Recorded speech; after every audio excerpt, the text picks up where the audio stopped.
learn not to leap to any conclusions where Shorty is concerned, because that kind of a jump can be hazardous. Ice cream is no novelty to him, and things are rather dull.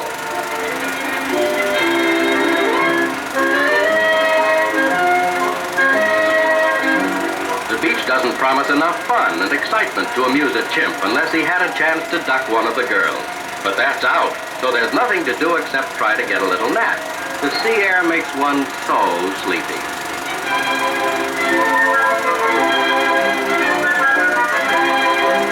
Now, Shorty loves to tease. He can dish it out, but he can't take it. And it isn't long before he's on his way to the yacht pier. He has an idea.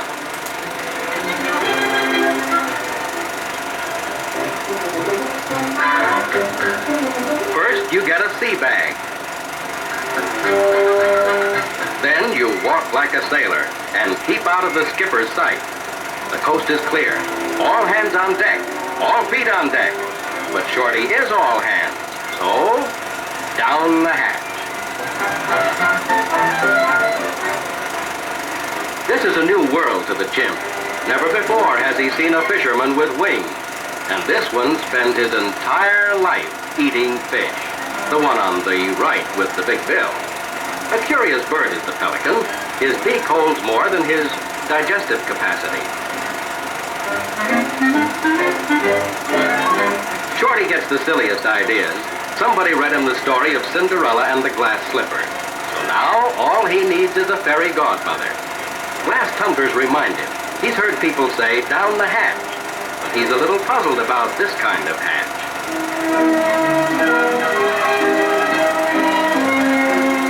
What's going on over the side? A lot of action out there gives him an idea. Might even catch a whale, who knows? Hooray! He's got one! Nope, our mistake. That's his bait. Work with a mop is one thing no sailor is very fond of. But of course, Shorty doesn't really work at anything. When something happens that he doesn't understand, he forgets fun and mischief and shows his serious side. After all, she might need help.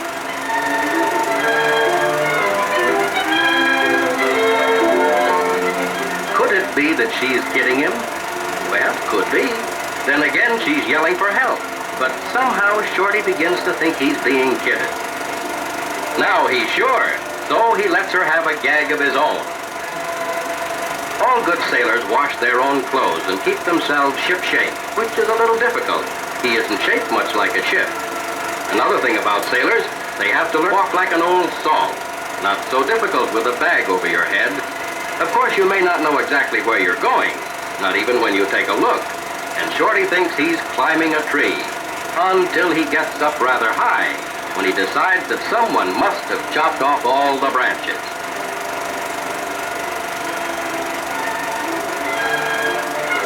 Here's a hole that's very tempting, especially when you can pull and apparently never get to the end.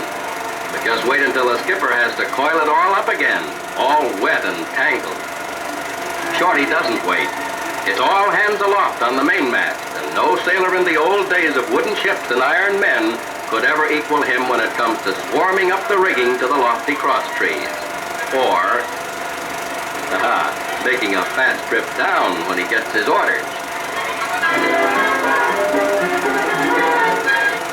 The skipper says, get that mainsail up and be lively about it. It's one rope Shorty can pull to his heart's content and actually be of some help, which he rarely is. Now comes his real test. Will he prove to be a sailor? No doubt he can go through all the motions and put on a swell act. But wait, the real test will come later. One thing sure, he isn't dizzy. No more than usual, that is.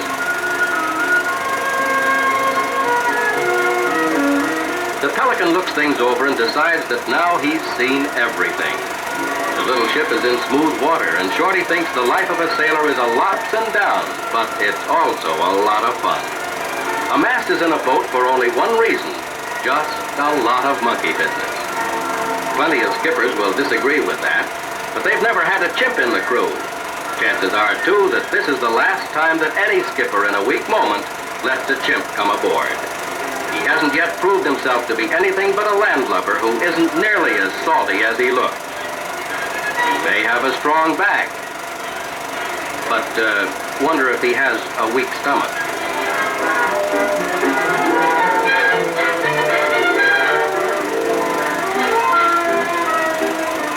There are indications that he has a weak stomach. He isn't very hungry. Could there be butterflies inside of him? Something keeps fluttering. It doesn't take a rough sea to make some people feel very uneasy, especially on a sailboat. And that's always the time when somebody wants you to eat food. The very sight of it drives the butterflies crazy.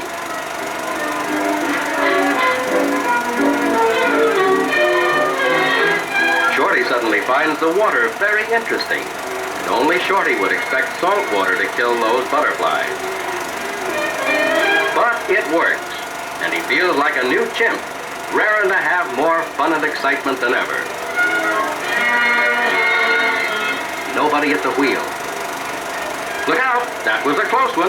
Hard to lee, skipper. Put her about, quick! What a sailor. He could get locked up for reckless driving.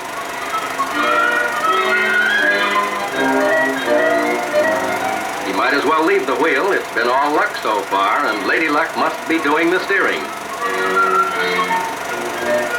Come on, skipper, we've had enough close shaves. Please take the wheel. Sooner or later, Shorty's mischief catches up with him.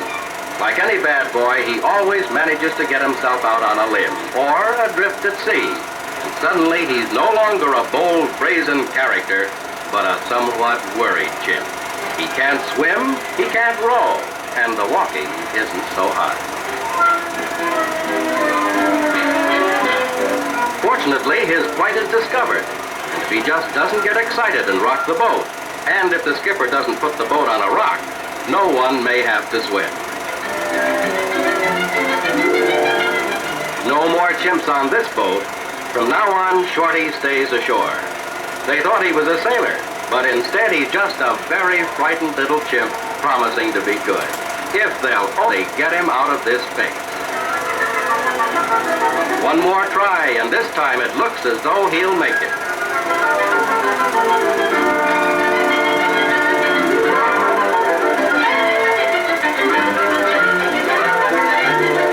From now on, Shorty will take to water only when someone offers him a drink. And if anybody wants to go sailing over the bounding main, it will be without Shorty the sailor.